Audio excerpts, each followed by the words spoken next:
Desde Orlando, Florida y para todo el mundo,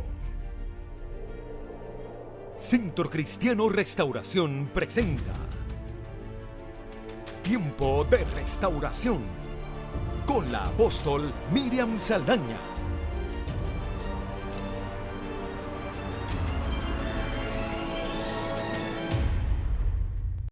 Amor sin reservas. Sin reservas quiere decir que lo entrego todo, que no retengo nada para mí.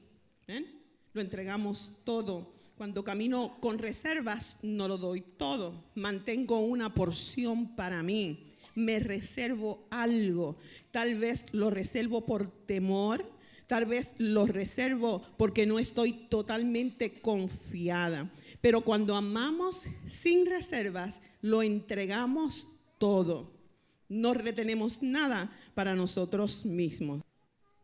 Pienso que si hubiese una temporada correcta para hablar de su amor sin reservas hacia el mundo, del amor de Dios hacia el mundo, considero que sería en este tiempo, siendo que en estos días el mensaje de la muerte de nuestro Señor Jesucristo y de la resurrección de nuestro Señor suele ser presentado por todas partes y de diferentes formas. En el día de ayer usted se ponía a mirar en la televisión, a buscar algo, y usted iba a ver películas bíblicas, ¿verdad? Documentales cristianos. Aún hoy me sorprende, ¿verdad?, que hay algunas tiendas que decidieron cerrar, y eso es milagroso, porque usted sabe que el comercio está abarcando todo, ¿verdad? Y casi siempre en las fiestas, aunque tengan una connotación religiosa, lo que hace el comercio es que se aprovecha de la situación y realmente no exaltan a Jesucristo, como suele suceder aún en las fiestas de Navidad. Y por ese hecho, ¿verdad?, de tantos dramas, tantas presentaciones, los servicios en las iglesias, todavía están frescas en nuestras mentes las escenas del Calvario presentadas en este fin de semana. Y hoy nosotros nos unimos aquí, amén, a los miles y miles y miles de creyentes que están en todo lugar alrededor del mundo, celebrando hoy lo que es la resurrección de nuestro Señor Jesucristo de entre los muertos. Y cuando hablamos de la resurrección, yo siempre lo cojo con calma, ¿verdad? Me gusta detenerme un poco a hablar de la resurrección de Cristo, porque esto es un hecho de fe y es también un acontecimiento histórico. Y el hecho de que sea un acontecimiento histórico, que se puede probar por la historia de que eso sucedió, bueno, pues eso le da mucho peso a nuestra fe y mucha razón a nuestra fe. Es un acontecimiento histórico que quedó demostrado por la señal de un sepulcro vacío, como decía nuestro pastor. Si usted va al sepulcro a donde han muerto tantos que se han reclamado, se han nombrado a sí mismo, la gente los ha nombrado como que son Mesías o como que son, ¿verdad?, tienen estas de Salvador. Usted va a esas tumbas y usted va a encontrar restos en esas tumbas. Restos en esas tumbas, pero la única tumba a donde usted puede ir y la va a encontrar totalmente vacía. Allí no hay huesos, no hay esqueletos, no hay nada. La tumba está vacía. Es la tumba a donde pusieron el cuerpo de nuestro Señor Jesucristo. Señor, bien vale ese aplauso para Él. Entonces, sin embargo, la resurrección de Jesucristo es también un hecho que trasciende y sobrepasa la historia, porque la resurrección de Cristo es un hecho demasiado importante como para quedar referido solamente como un acontecimiento histórico. Es mucho más que eso. La resurrección de Cristo es el centro de nuestra fe.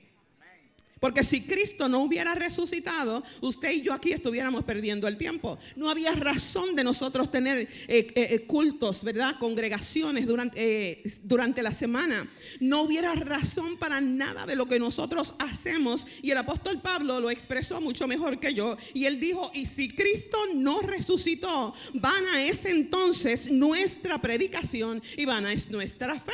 Porque si Él no resucitó, bueno, pues no hay fundamento, no hay esperanza para nosotros. Y es por eso que en el día de hoy yo quisiera concentrarme por unos minutos, por unos momentos en ese personaje de ese hombre de Nazaret. Yo quiero conocerlo a Él cada día más. El apóstol Pablo aconseja y ora y dice que nosotros crezcamos en el conocimiento de Él. Y hay 4 libros en la Biblia que hablan acerca de Él. Yo no me canso de leer esos libros, porque cada vez que yo leo en esos versos, yo encuentro detalles adicionales que me hacen conocerle un poco mejor. Yo conozco que aparte del medio siglo que llevo estudiando la palabra y estudiando el mensaje del evangelio, todavía así hay dimensiones de Él que yo no conozco.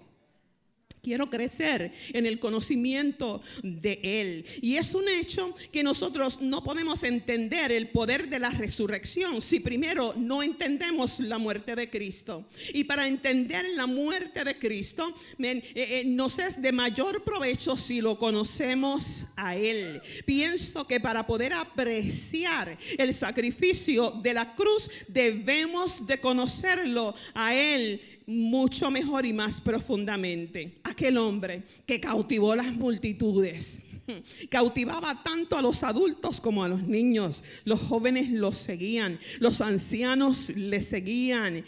Todas las personas que lo escuchaban quedaban atrapados en el amor y en lo que sus ojos reflejaban. Cautivó las multitudes con su amor. Un hombre que revolucionó la historia, causó y provocó una revolución en su tiempo. Muchos han sido los hombres que han brillado a través de la historia, y hay personas que admiran muchísimo a personas que brillaron por su inteligencia, como Sócrates, como Platón, como Hipócrates, y otros entonces admiran a los grandes filósofos que se han destacado en la historia del mundo. Otros se van a los personajes bíblicos y hablan muchísimo y se enfocan muchísimo en Moisés, en Abraham, en Daniel, en David, en Esther, todos esos personajes bíblicos.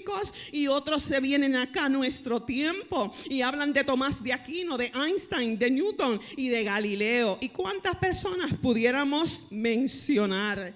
Pero hubo un hombre, diga conmigo, un hombre. Hubo un hombre que vivió hace muchos siglos atrás y que no solo brilló por su inteligencia, sino por tener una personalidad intrigante y misteriosa.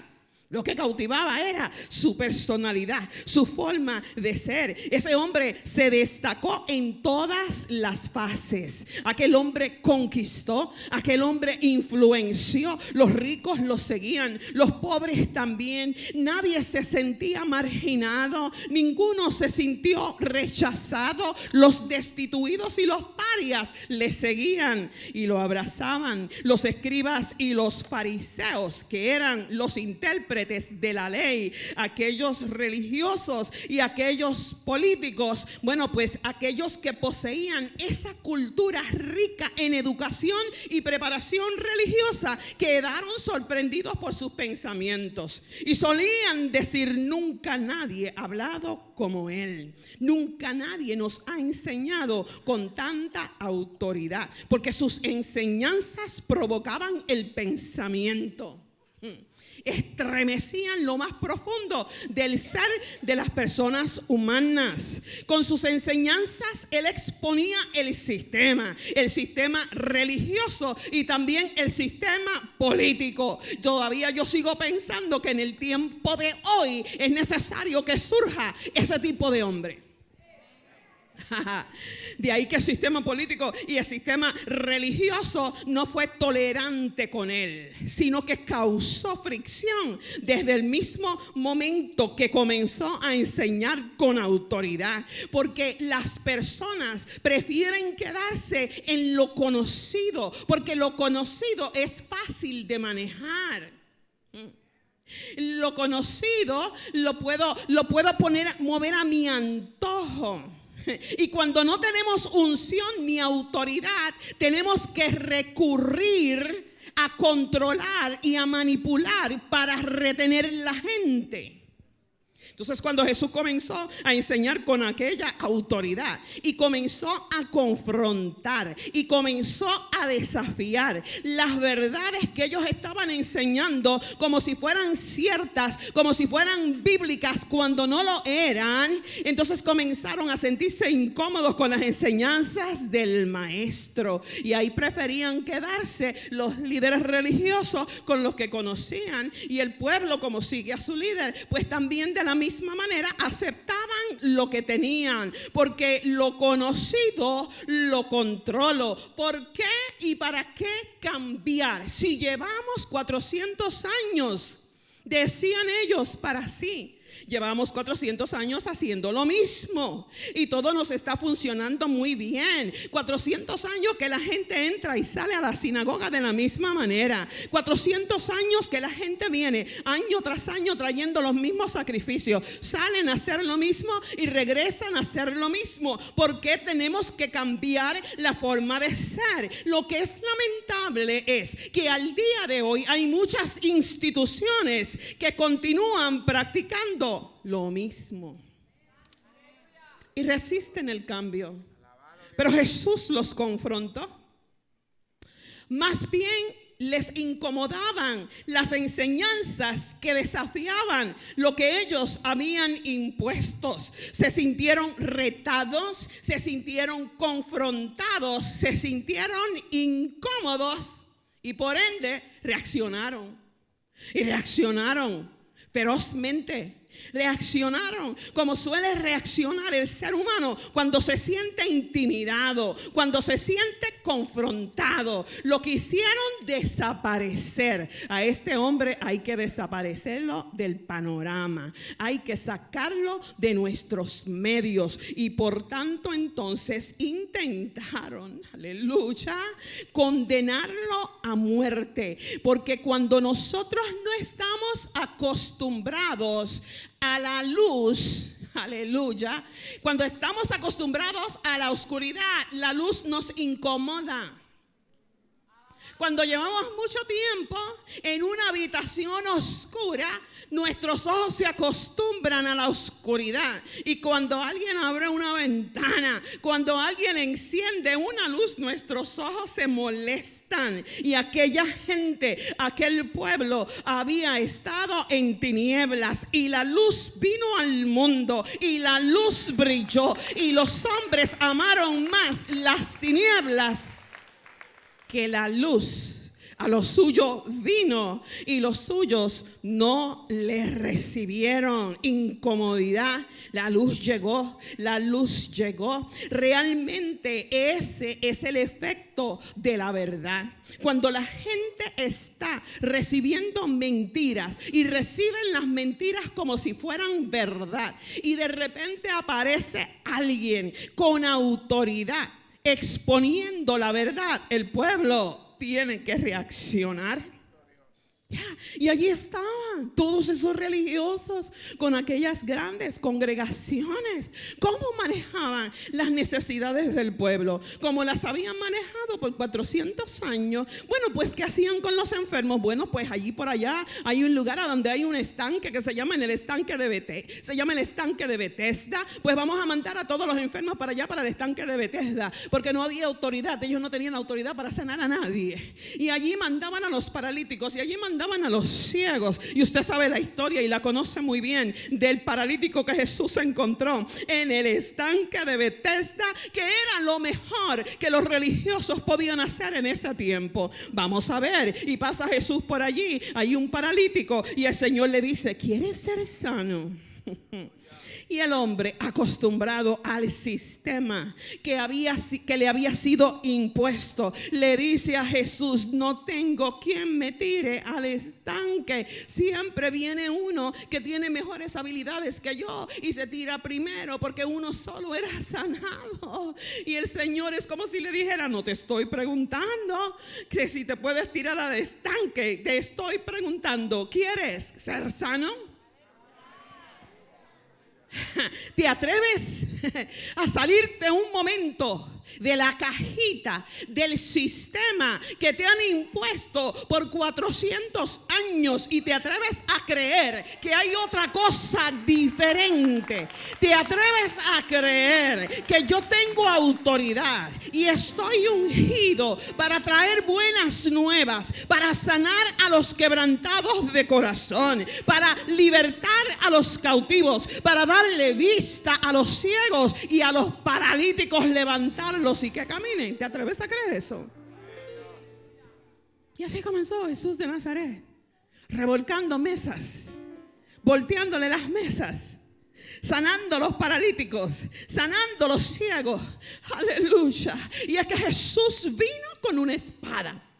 Jesús vino con una espada. Ay, pastora, pero nunca en la Biblia he encontrado que él caminaba con una espada. No, él no andaba armado, pero él vino con una espada en su boca. La Biblia nos dice que la palabra de Dios es viva y eficaz y más cortante que cualquier espada de dos filos, que penetra hasta la división del alma y del espíritu, de las coyunturas y de los tuétanos, y es poderosa para discernir los pensamientos y las intenciones del corazón. Y eso era lo que los incomodaba, que él podía saber lo que había en sus pensamientos y lo que había en sus corazones. Y cuando estaba tranquilo compartiendo las enseñanzas de vida con las multitudes, de repente lo vemos que se volteaba y dice: yo sé lo que están pensando.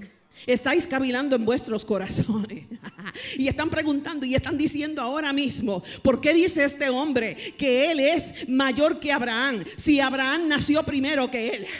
Aleluya. Y así los confrontaba continuamente y los dejaba sin palabras, porque él vino a predicar la verdad. Y la verdad no se discute, la verdad no se debate, la verdad se establece. Vino con una espada, vino con una espada. En un momento Jesús se lo tuvo que decir a las multitudes. En Mateo capítulo 10 le tuvo que decir: no penséis que he venido para traer paz a la tierra. No he venido para traer paz sino espada. Porque he venido para poner en disensión al hombre contra su padre, a la hija contra su madre, a la nuera contra su suegra, y los enemigos del hombre serán los de su propia casa. ¿Sabes por qué? Porque el que se decida seguirme a mí, sigue diciendo más abajo, tiene que tomar su cruz y tiene que seguirme. Yo vine a traer división. Quiere decir que te tienes que definir. Te tienes que definir. Y es lo que hace precisamente la palabra del Señor. Esa palabra que cuando entra, yo no sé cuántos han tenido la experiencia de que están sentados recibiendo la palabra de Dios y tú sientes que es como una espada que te atraviesa ahí, te clava en el asiento y no te puedes mover. Y esa palabra está haciendo un trabajo de división, porque lo primero que divide es tu interior. No te divide de las personas. La primera división es en la mente y viene a traer un orden y viene a hacerte entender que unas son las necesidades y las situaciones emocionales, otras son las espirituales y otras son las físicas. Vino con una espada que tiene la capacidad para hacer división entre el alma, entre el espíritu, entre los tuétanos y las coyunturas, que es el área física. Por eso Jesús, cuando estaba ministrando a las multitudes, él sabía si la causa era espiritual, si la causa era emocional o si era física.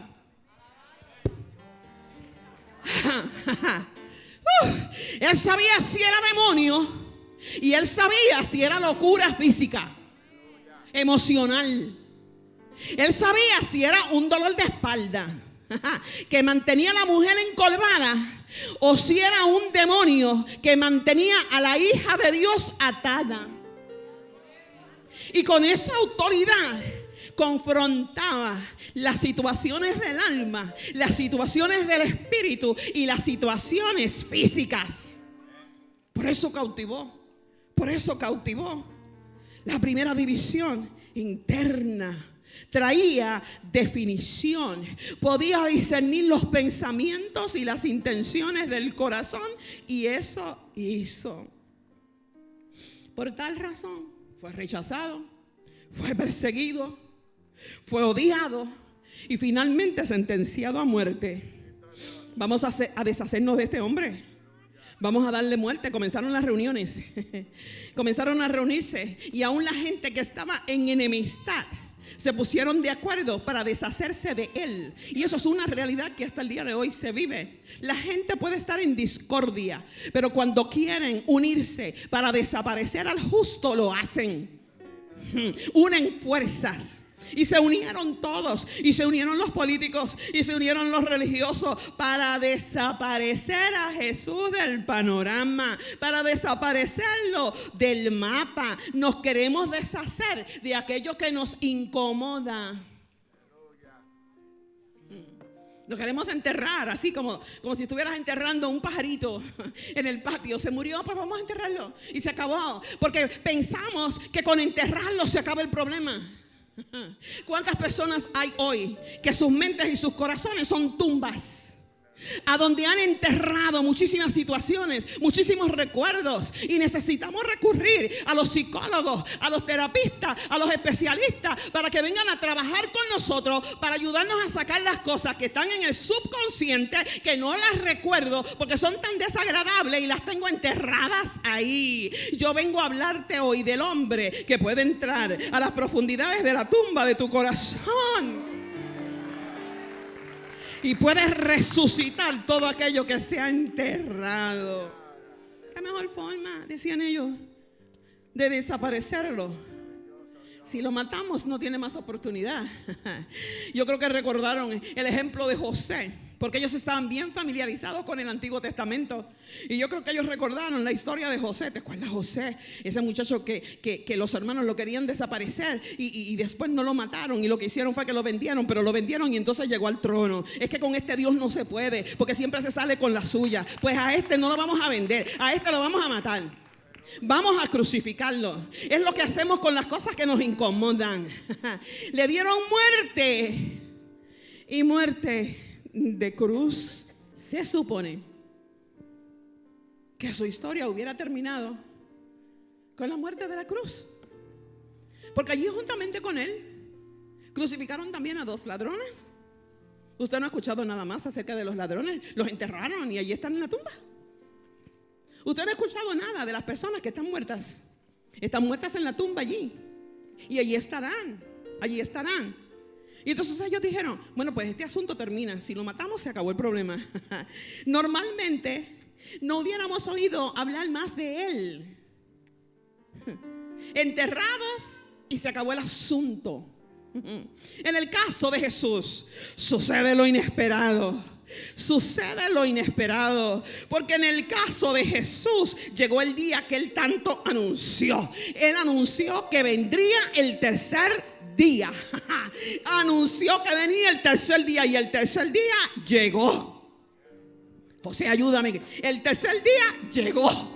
Llegó el tercer día. Llegó el día que él había anunciado. Al tercer día la tierra comienza a estremecerse. La tumba no tiene otra opción que quedar abierta. La Biblia dice que la piedra fue revuelta. Un acontecimiento sin precedente. Jesús está vivo. Jesús está vivo. Anunciaban las mujeres: Jesús está vivo. Decían los apóstoles: Jesús está vivo. Era la noticia que corría por todo Jerusalén. La piedra estaba revuelta. Habían unos mensajeros vestidos de blanco, y allí ellos dijeron: ¿por qué buscáis entre los muertos al que vive? Otros habían resucitado anteriormente. Estoy consciente de que hubo resurrección en el Antiguo Testamento. Elías resucitó a un niño, Eliseo resucitó a un niño, el mismo Jesús resucitó a la hija de Jairo, también resucitó Tabita en el libro de los Hechos. Pero todos estos resucitaron para volver a morir. Pero el hombre de Nazaret, el hombre de Nazaret, aquel que la tierra no lo pudo retener, ninguno había resucitado. ¿Por qué entonces Dios lo resucita a él? ¿Por qué sale Jesús de la tumba? ¿Por qué la tierra no lo pudo contener? ¿Por qué la muerte no lo pudo mantener atrapado en sus brazos? Todos los demás que habían muerto antes que él eran pecadores y dignos de muerte. Todos los demás que habían muerto caminaban con la sentencia: el hombre que pecare morirá, el alma que pecare morirá.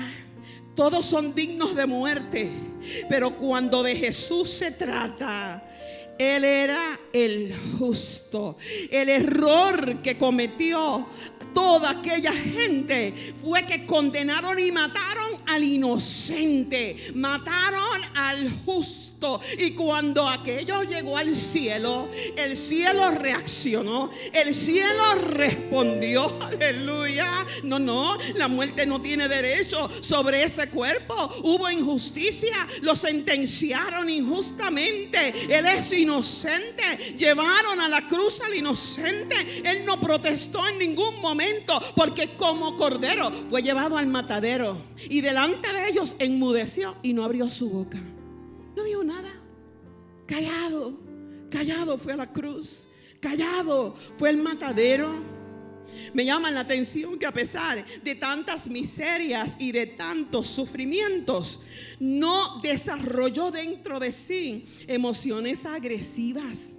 No, permaneció callado, aún pendiente de la cruz allí, donde el hombre mostró lo peor y él mostró su más grande amor. Aún allí él se mostró más interesado y preocupado por las personas que tenía allí alrededor que por su propia condición. Por eso es que en una, cuando está mirando todo lo que está sucediendo, están crucificándolo. Ya le pusieron los clavos en las manos, ya le pusieron los clavos en los pies, ya está sangrando, ya tiene la corona de espinas. Y de repente comienza a ver el movimiento de toda aquella multitud y comienza a hablar con el Padre en aquella situación. Y eso me hace pensar a mí que no importa la situación en la que me encuentre, no hay nada ni nadie que pueda interrumpir la comunión que yo pueda tener con el Padre. Por eso es que el que está en el calabozo, en la cárcel de más adentro, allí puede tener comunión con el Padre. Tú puedes estar en una situación que tú mismo catalogas como una situación infernal, pero allí tú puedes tener comunión con el Padre. Porque Jesús, cuando toda aquella gente parecían lobos rapaces y estaban manifestando las peores manifestaciones que puede hacer el ser humano, allí él, hablando con el Padre, decía: Padre, perdónalos, porque no saben lo que hacen. Este mensaje continuará en el próximo programa. Amar sin reservas, no retener nada para Él. No retuvo nada para sí, lo dio todo a cambio de nada. Se vació de todo y no retuvo nada por dentro. Lo dio todo por nosotros. Adquiere hoy este y otros mensajes del apóstol Miriam Saldaña que bendecirán tu vida. Visítanos en ccrestauración.com o llámanos al 407-382-2056 o al 855-347-8923.